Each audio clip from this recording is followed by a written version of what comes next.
हम पढ़ रहे थे मशीन डिज़ाइन के अंदर डिज़ाइन फेलियर, सेकंड चैप्टर था, ठीक है। और उसके अंदर अपन पढ़ा था कि कैसे अपन थ्योरी ऑफ फेलियर्स कैसे होते हैं, ठीक है, कौन कौन से तरीके के होते हैं, स्ट्रेन और स्ट्रेस के अकॉर्डिंग अपन ने फेलियर थ्योरीज पढ़ी थी। आज आप पढ़ रहे हैं नेक्स्ट टॉपिक, क्या है, लोड। लोड्स जो होते हैं मशीन डिजाइन के अंदर सबसे इंपॉर्टेंट टॉपिक है लोड्स की। लोड कौन कौन से होते हैं जो मशीन को खराब कर सकते हैं, मशीन के ऊपर इफेक्ट डाल सकते हैं, और मशीन का काम ही यह है कि लोड को कैरी करना, लोड को ट्रांसफर करना, या लोड को आगे अब्जॉर्व करना, कुछ भी करना, ठीक है। लोड के ऊपर ये सारी मशीनें जो वर्क करती हैं, ठीक है। तो लोड क्या होता है? Any external force acting upon a machine part,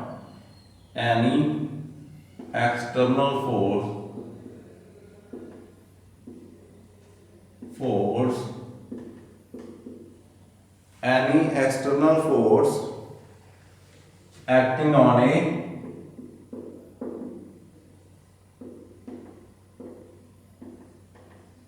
machine part,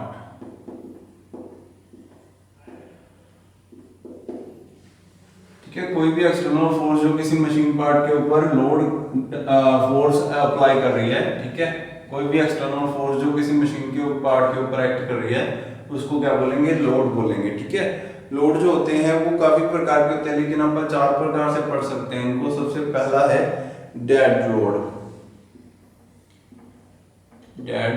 load, इसको स्टडी लोड भी बोलते हैं,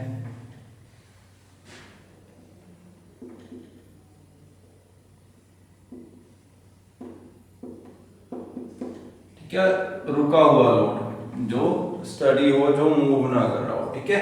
तो डेड लोड कौन सा होता है या स्टडी लोड कौन सा होता है? जो बिल्कुल मूव नहीं कर रहा और एक ही जगह पर है, ठीक है, जो मैग्नीट्यूड और डायरेक्शन के अंदर कोई चेंज ना हो। इट डजंट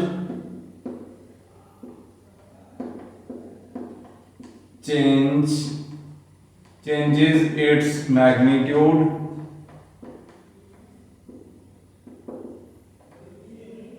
एंड डायरेक्शन, ये अपनी डायरेक्शन और मैग्नीट्यूड में चेंज नहीं करता है, ठीक है। इसको बोलते हैं डेड लोड या स्टडी लोड। दूसरा होता है लाइव और वेरिएबल।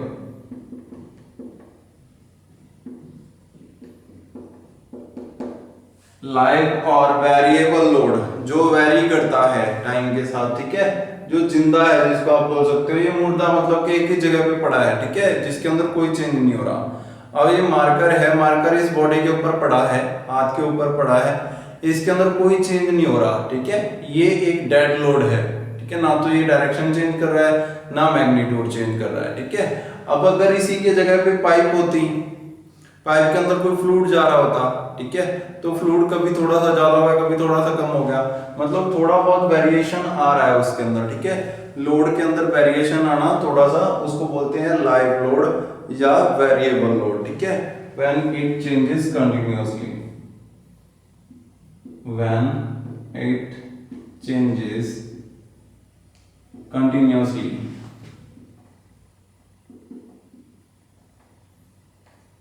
ठीक है, जब वो कंटिन्यूअसली उसके अंदर चेंज आता है, ठीक है, कंटिन्यूअसली उसके अंदर कोई ना कोई चेंज आना, थोड़ा बहुत चेंज आते रहना, उसको क्या बोलते हैं? लाइव और वेरिएबल लोड, ठीक है। नेक्स्ट तीसरा टाइप होता है सडनली अप्लाइड लोड।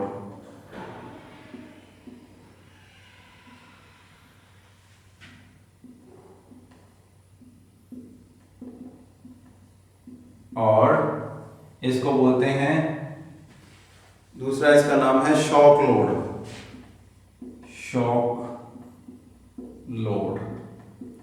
ठीक है, जब शॉक लगे अचानक से, ठीक है, मतलब कि अब ध्यान दो, मैंने ये मार्कर पहले थोड़ा सा बिल्कुल मामूली सा ऊपर रख रखा है, ठीक है, मतलब कि अभी नीचे हाथ के ऊपर इस मार्कर का लोड नहीं आने दिया है, जस्ट इसको पकड़ रखा है, और अचानक से इसको छोड़ दूं, ठीक है। अब ये गिरा तो नहीं ऊपर से नीचे, ये इसके साथ ही टच में था, लेकिन इसके ऊपर लोड नहीं आया था।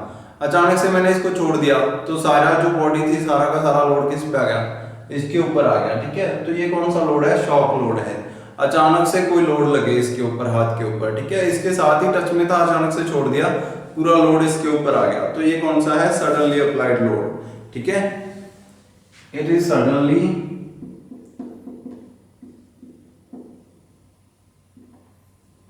अप्लाइड और रिमूव, अचानक से डालना लोड या अचानक से छोड़ देना, ठीक है, उसको क्या बोलते हैं, सडनली अप्लाइड लोड, ठीक है। नेक्स्ट है फोर्थ, इंपैक्ट लोड।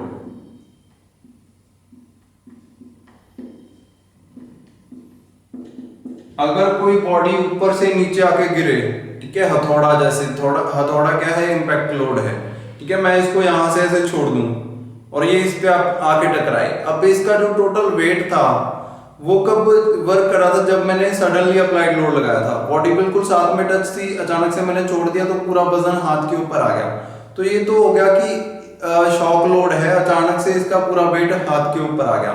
लेकिन अगर मैं इसको यहां से छोड़ूं तो इसके साथ initial velocity due to gravity भी साथ में वर्क करेगी, ठीक है, वो जो वेलोसिटी इतनी ज्यादा स्पीड हो जाएगी यहां तक आते आते, वो वेलोसिटी भी साथ में वर्क करेगी, उसकी वजह से भी फोर्स लगेगी, तो उसको बोलते हैं इंपैक्ट लोड। हथौड़े को आप हाथ पे रखना, ठीक है, उससे कोई खास फर्क नहीं पड़ेगा, आपके हाथ के ऊपर कोई ज्यादा ये दिक्कत नहीं आएगी, आपके हाथ को कोई इफेक्ट नहीं होगा। लेकिन अगर वही हथौड़ा ऊपर से आके आपके हाथ पे लगे, ठीक है, वो क्यों हुआ, वो ड्यू टू वेलोसिटी हुआ। तो इंपैक्ट लोड क्या है, it is applied with some initial velocity, it is applied with some initial velocity, velocity के साथ जब कोई बॉडी टकराए किसी दूसरी बॉडी के ऊपर तो उसको क्या कहेंगे, आप इंपैक्ट लोड कहेंगे। तो लोड चार प्रकार के हो गए, dead load, live load, suddenly applied load और इंपैक्ट लोड। पेपर में सीधा क्वेश्चन पूछ सकता है कि what is impact load. Example भी मैंने आपको बता दिया, हैमर जो होता है वो जब फ्लो करता है, वो जब किसी चीज से टकराता है तो वो कौन सा लोड है, इंपैक्ट लोड, ठीक है। सडनली अप्लाइड लोड, जैसे कोई बॉडी बिल्कुल टच में है किसी दूसरी बॉडी के, अचानक से उसके ऊपर पूरा वजन डाल दे, ठीक है, ये कौन सा है, सडनली अप्लाइड लोड या शॉक लोड, ठीक है। तीसरा लाइव और वेरिएबल लोड, जो जिंदा है, ठीक है, जुड़े हुए हैं बिल्कुल साथ में, ठीक है, पूरा वजन भी डाल रखा है लाइव और वेरिएबल लोड में, लेकिन इसके अंदर थोड़ा बहुत चेंज हो रहा है, ठीक है, वेरी कर रहे हैं थोड़े बहुत, एक जगह पर टिके नहीं हुए, थोड़े बहुत वेरिएशन आ रही है इसके अंदर, ठीक है। अब ये हाथ है इस बॉडी के ऊपर है, अगर मैं इसको मूव करवा रहा हूं थोड़ा थोड़ा ऐसे, ठीक है, तो ये क्या हो रहा है, कभी तो इस तरफ लोड लग रहा है, कभी इस तरफ, मतलब डेड तो नहीं है, लेकिन ये वेरी कर रहा है, तो वेरिएबल लोड है, ठीक है। जैसे पाइप का एग्जांपल दिया था, पाइप के अंदर फ्लूइड चल रहा है, तो फ्लूइड के अंदर थोड़ा बहुत चेंज होता रहता है, जिसके कारण वो लोड जो है वो थोड़ा बहुत वेरी करता रहता है, डायरेक्शन के अंदर भी चेंज आएगा थोड़ा बहुत, तो वो भी इसके अंदर ही आएगा लाइव लोड के अंदर, ठीक है। तो डेड लोड कौन सा था, जो बिल्कुल ही बस पड़ा है, ठीक है, कोई बॉडी है किसी दूसरी बॉडी के ऊपर पड़ी है, कोई चेंज नहीं आ रहा उसके अंदर, ठीक है, वो किस में आएगा, आपका डेड लोड के अंदर।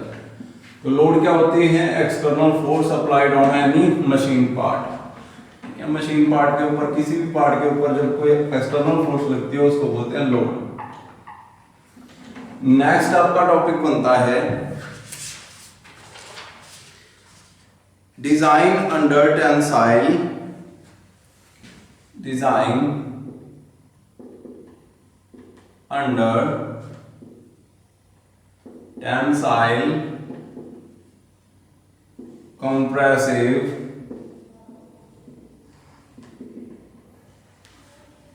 Compressive and torsional load.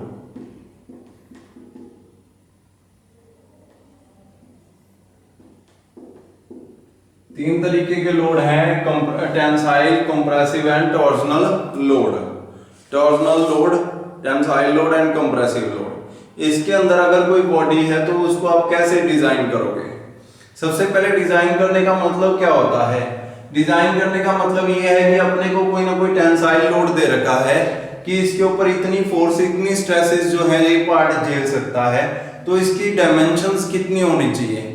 मान लो आपकी कोई सर्कुलर बॉडी है, कोई शाफ्ट है, शाफ्ट को अगर आप टेंसाइल और कंप्रेसिव फोर्स लगा रहे हैं उसके ऊपर, तो उसका डायमीटर कितना होना चाहिए ताकि वो उसको अच्छे से झेल सके, ये निकालना क्या कहलाता है, डिजाइन कहलाता है। वैसे ही शाफ्ट के ऊपर टॉर्सनल लोड लगा रहे हैं, ठीक है। टॉर्सनल लोड होता है, आपने पढ़ा ही होगा, किसी को टॉर्जन करने की कोशिश करना, उसके ऊपर टॉर्क लगाना, ठीक है, जिससे वो बेंड हो जाए। वो बेंड होने की फोर्स को, बेंड करने की फोर्स जो उसके बाद बेंड हो जाएगा जितना, उसको बोलेंगे टॉर्सन, ठीक है। तो ये 3 लोड किसी बॉडी के ऊपर लग रहे हैं अलग अलग, ठीक है, बॉडीज के ऊपर। तो आप बॉडी का जो शाफ्ट है या कोई भी चीज है उसका डायमीटर या उसकी डायमेंशंस कैसे निकालेंगे, उसको बोलते हैं डिजाइन करना, ठीक है। तो सबसे पहले आप देखते हैं शाफ्ट, ठीक है, आप तीनों करेंगे। पहले फर्स्ट से शुरू करते हैं, टॉर्जन से शुरू कर लेते हैं। Shaft subjected to torsional load, shaft subjected to torsional load, torsional load और टॉर्क भी बोल सकते हो, ठीक है। तो और शाफ्ट सब्जेक्टेड टू टॉर्क, और टॉर्क लग रहा है किसी बॉडी के ऊपर, तो आप उसको कैसे आप उसको डिफाइन करेंगे, तो उसका डायमीटर निकालना है बेसिकली अपने। Then the diameter of shaft, diameter of shaft may be calculated by या defined by, may be obtained by, लिख लो, obtained by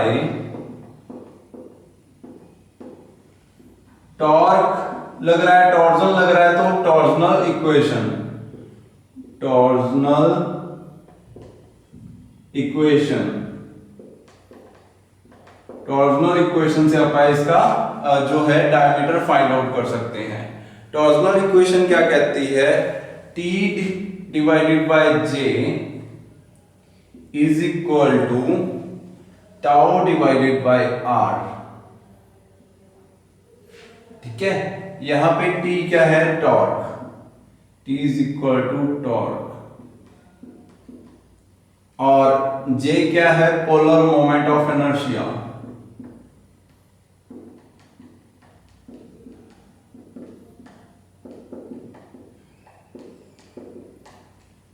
ठीक है। टाउ क्या है, टॉर्सनल स्ट्रेसेस, ठीक है, जो उसको शेयर करने की कोशिश कर रही है, टॉर्सनल स्ट्रेसेस जितनी भी है, ठीक है, torsional shear stress, torsional shear stress tau, ठीक है। और आर क्या है, distance from neutral axis to the outermost fibre, neutral axis से सबसे बाहर वाले फाइबर तक का डिस्टेंस क्या कहलाता है, आर, ठीक है। ध्यान दो, न्यूट्रल एक्सिस, अगर कोई शाफ्ट है, शाफ्ट को मैं क्रॉस सेक्शनल एरिया वाइज देख रहा हूं, ये शाफ्ट रोटेट कर रही है बहुत ज्यादा स्पीड के ऊपर, तो इसका जो सेंटर पॉइंट है वो कभी कहीं नहीं हिलेगा, सेंटर पॉइंट एक ही जगह पर रहेगा। वही सेंटर पॉइंट क्या कहलाता है, न्यूट्रल एक्सिस, ठीक है, वो मूव नहीं कर रहा। उस न्यूट्रल एक्सिस से आउटर मोस्ट फाइबर का डिस्टेंस, मतलब ये वाला डिस्टेंस, ये किसी सर्कल के अंदर क्या होता है, उसकी रेडियस होती है, इसीलिए मैंने इसको आर से लिखा है। तो रेडियस जो होती है डायमीटर का हाफ होता है, तो इसको मैं ये भी लिख सकता हूं कि is equal to d divided by 2, ठीक है। आपने अगर रेडियस निकालनी है, ठीक है, तो ऐसे निकाल सकते हैं आप, जिसके अंदर J जो है पोलर मोमेंट ऑफ इनर्शिया, ठीक है, for shaft for solid shaft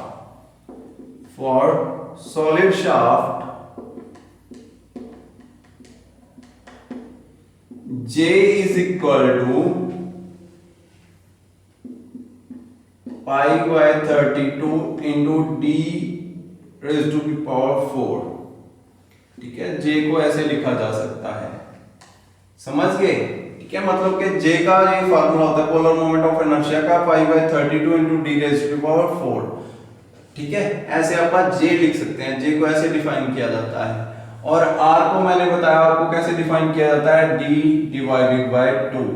तो इस इक्वेशन को मैं ऐसे भी लिख सकता हूं कि t divided by pi divided by 32 into d raised to the power 4 is equal to tau shear stress torsional shear stress divided by r यानी कि d डिवाइडेड बाय 2। ऐसे भी लिखा जा सकता है। अब नीचे वाले जो है नीचे वाले से डिवाइड कर सकते हैं अपन। ठीक है, d इससे कट जाएगा तो यहाँ पर 3 रह जाएगी पावर, और ये जो 2 है ये इधर आके इसके डिवाइड में आ जाएगा, मतलब यहाँ पे आ जाएगा, तो ये कितना रह जाएगा 16। ठीक है, अब अगर मैं इस पूरे इक्वेशन को इधर ले जाऊं, ठीक है, t अकेला रह जाएगा इधर, तो कैसे लिखेंगे, t is equal to pi by 16 into tau इधर ही पड़ा था shear stress tau into d की पावर 3 रहेगी, यहाँ पे ऊपर जाएगा तो यहाँ पे भी d की पावर 3 रह जाएगी, d raise to the power 3। तो ये आ गया आपका इक्वेशन, मोस्ट इंपोर्टेंट इक्वेशन है ये, आगे शाफ्ट वाले चैप्टर के अंदर बहुत काम आएगी। ठीक है, अगर अपने कोई बॉडी है अपने पास, उसके अंदर ओनली टॉर्जनल लोड लग रहा है, तो उसको फाइंड आउट करने के लिए अपन कौन सी इक्वेशन यूज करेंगे, टॉर्जनल इक्वेशन। टॉर्क लग रहा है किसी बॉडी के ऊपर, उसके अंदर रेडियस फाइंड आउट करनी है उसकी, उसके अंदर उसकी टॉर्जनल स्ट्रेसेस फाइंड आउट करनी है, पोलर मोमेंट ऑफ इनर्शिया तो होता ही है अपने पास। ठीक है, ये चीजें फाइंड आउट करनी है तो अपन कौन सी इक्वेशन लगाएंगे, टॉर्जनल इक्वेशन। ठीक है, टॉर्जनल इक्वेशन ये रही, इसके बारे में सारी चीजें मैंने लिख दी हैं कि कौन कौन सी चीजें क्या होती हैं। ठीक है, इससे अगर अपन किसी चीज का शाफ्ट का डायमीटर निकालना था तो ऐसे निकल सकता है। ठीक है, ये एग्जांपल हो गया अपना कि ऐसे अपन शाफ्ट का डायमीटर निकाल सकते हैं। ये सिंपल शाफ्ट है सब्जेक्टेड टू टॉर्जनल लोड। अगर कोई बॉडी कंप्रेसिव और टेंसाइल लोड में हो, ध्यान दो,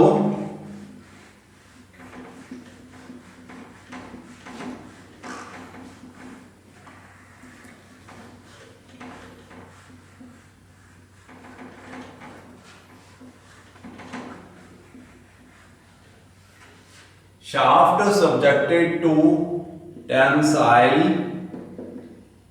या शाफ्ट नहीं, या कोई भी डिजाइन सब्जेक्ट कोई भी बॉडी है subjected to tensile and compressive loads. ठीक है, कोई भी बॉडी है वो subjected to tensile and compressive load. अब ध्यान दो कैसे हो सकता है, ये एक बीम है मान लो, ठीक है, बीम को मैंने सेंटर से यहां से कंप्रेस कर दिया, अब जो उसकी ओरिजिनल पोजीशन थी वो ऐसे हो गया। ठीक है, पहले वो ऐसा था, अब वो ऐसा हो चुका है। ठीक है, ये उसकी न्यूट्रल एक्सिस है, बिल्कुल सेंटर वाली, जिसके ऊपर कोई इफेक्ट नहीं पड़ा। ये बैंड तो हो गई है लेकिन इसके ऊपर कोई इफेक्ट नहीं पड़ा। पहले बीम ऐसा हुआ करता था, अब वो बैंड होके ऐसा हो गया है, ये जो नीचे वाला मैंने बनाया। ध्यान दो, आपके उंगली के ऊपर भी ऐसे होता है, ऊपर वाली साइड भी झुर्रियां होती है, नीचे वाली साइड भी। लेकिन जब मैं इसको बेंड करता हूं उंगली को, तो ऊपर वाली झुर्रियां बढ़ जाती हैं। ठीक है, यहाँ पे ये कंप्रेस हो गया ऊपर वाला एरिया, झुर्रियां बढ़ गई, मतलब इसका मतलब क्या है कि ये वाला ऊपर वाली जो पोर्शन था वो कंप्रेस हो गया, और नीचे वाला पोर्शन जो था, पहले झुर्रियां ज्यादा थी, जब मैंने इसको बेंड किया तो वो कम हो गई। इट मींस बाहर वाला जो है वो टेंशन में आ गया, ऊपर वाला एरिया तो कंप्रेस हो गया, बाहर वाला टेंशन में आ गया। ठीक है, बाहर वाले एरिया के अंदर तो टेंसाइल फोर्स लगी, टेंसाइल फोर्स, और अंदर वाले एरिया के ऊपर कंप्रेसिव फोर्स, और जो न्यूट्रल एक्सिस थी, सेंटर था, उसके ऊपर वो क्या है, न्यूट्रल है, उसके ऊपर नो चेंज। ठीक है, न्यूट्रल है वो, सेंटर है इसका, जो उंगली का बिल्कुल सेंटर होगा उसके ऊपर कोई चेंज नहीं। मतलब मैंने किसी बॉडी के ऊपर को बेंड करने की कोशिश की तो उसके ऊपर कंप्रेसिव और टेंसाइल दो तरीके की फोर्सेस लगी। कंप्रेसिव ऊपर वाली साइड, टेंसाइल नीचे वाली साइड उसके पोर्शन के, ठीक है। तो ऐसी फोर्सेस को निकालने के लिए अपन कौन सी इक्वेशन यूज करेंगे, ये बेंडिंग फोर्स के अंदर आएगा, ठीक है।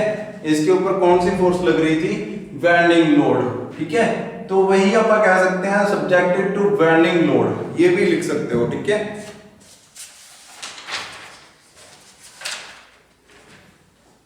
सब्जेक्टेड टू, ऊपर ही लिख देता हूं उसी को रफ करके, bending, subjected to bending moment, bending moment, ठीक है। अगर कोई body subjected to bending moment है तो आप उसको कैसे निकाल सकते हैं, इसके लिए यूज करते हैं टू फाइंड आउट या then maximum tensile, then maximum tensile or compressive force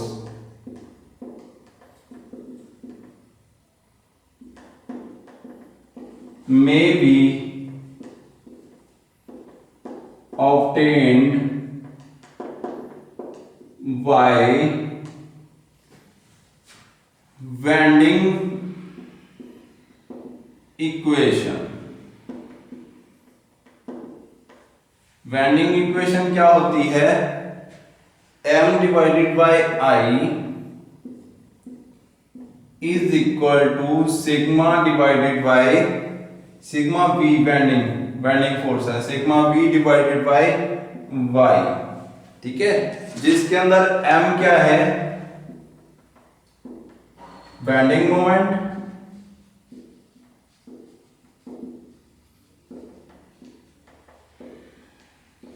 और इसके अंदर ये I क्या है, मोमेंट ऑफ इनर्शिया,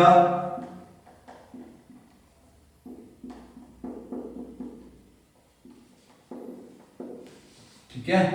और इसके अंदर सिग्मा B क्या है, स्ट्रेसेस, कंप्रेसिव और टेंसाइल स्ट्रेसेस, जो मैंने कहा था बेंडिंग स्ट्रेसेस, बेंडिंग स्ट्रेसेस में भी कंप्रेसिव और टेंसाइल, कंप्रेसिव भी हो सकती हैं, टेंसाइल भी हो सकती हैं, जैसे मैंने बताया दोनों भी हो सकती हैं, ठीक है। नेक्स्ट है y, ये वाला, वही distance of from neutral axis to outer most fibre, distance from neutral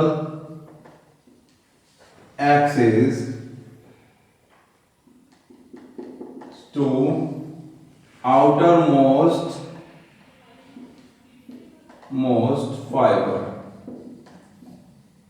ठीक है। सबसे अंदर वाली जो लेयर थी, जैसे मैंने आपको बीम के बारे में एग्जांपल दिया था, तो बीम की सबसे अंदर वाली लेयर से लेके सबसे बाहर वाली न्यूट्रल, जो सबसे सेंटर वाली लेयर थी ना न्यूट्रल, उससे लेके सबसे बाहर वाली लेयर का डिस्टेंस, उसको क्या कहेंगे, y बोलेंगे, ठीक है। अब यहां पे ये लिख दिया मैंने। अगर ये शाफ्ट होती, फॉर सॉलिड शाफ्ट, अगर ये जो डिजाइन किया है आपने, ये शाफ्ट होती for solid shaft, I polar moment of inertia I क्या होता है, is equal to pi by 64 d raise to की पावर 4, ये होता है फार्मूला I निकालने के लिए, moment of inertia for shaft, solid shaft के लिए, ठीक है। अब अगर मैं इसको फार्मूला के अंदर पुट करूं तो y, अगर शाफ्ट होती तो y क्या होता, सेम ही होता, न्यूट्रल एक्सिस सेंटर होता उसका, और आउटर मोस्ट फाइबर उससे d/2 डिस्टेंस पर होती, डायमीटर डिवाइडेड बाय 2, ठीक है। या इसको आप लिख सकते हो r, रेडियस, ठीक है। अपन d/2 ही लिखेंगे, तो इसको कैसे निकाल सकते थे, m divided by pi by 64 into d raised to the power 4 is equal to sigma v divided by d divided by 2। y की जगह पे मैंने लिख दिया डायमीटर डिवाइडेड बाय 2 क्योंकि बराबर ही है। I की जगह पे मैंने लिख दिया पाई by 64 into d raised to the power 4। नीचे वाले से कट जाएंगे तो 4 की जगह 3 रह जाएगा यहाँ पे, और 2 से जब इसको डिवाइड करूंगा तो यहाँ पे 32 आ जाएगा। तो अगर इस पूरी इक्वेशन को मैं फिर से इधर ले लूं, ये तो खत्म ही होगी, ये ऊपर जाएगी। तो m is equal to bending moment is equal to pi by 32 into sigma v into d raise to की पावर 3।